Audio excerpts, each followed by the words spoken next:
You're walking along the sidewalk, minding your own business, and someone rushes past you, bumping you as they go. Not only do they knock your coffee, making you spill it on your shirt, they also yell at you for being in the way, as if you're the problem. Can you believe this guy? Our instinct in this scenario is to get ticked off. After all, this random stranger had no common courtesy and messed up your shirt.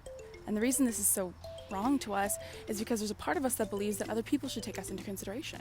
That part is our ego, and it wants to be acknowledged, praised, and most importantly, it wants to be right. But unless everyone in the world decides to start prioritizing you over themselves, that's not going to happen anytime soon. So now you're between a rock and a hard place. Do you want to be right, or do you want to be happy? If you chose the latter, you're going to have to learn how to not take things personally. In his TED Talk, Frederick Imbo gives us 2 strategies to do this. He uses the analogy of the 2 sides of a coin. On one side, we have strategy number 1. It's not about me.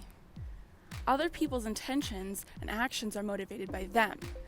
That person rushing by you on the sidewalk, they could have been in a hurry to pick up their friend from the hospital, or maybe they realized that they left the oven on.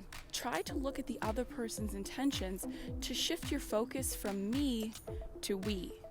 Having a community-centered perspective allows you to not take their actions personally. It's not about me.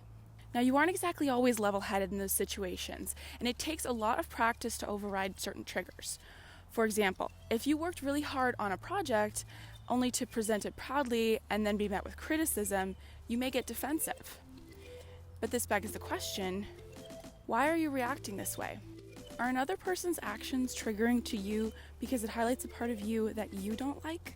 When you're being criticized and it hurts, that indicates an area where you need to look within yourself and heal. This is where the other side of the coin comes into play. Strategy number 2, it is about me. In those instances where you just cannot let it go, stop and give yourself some empathy.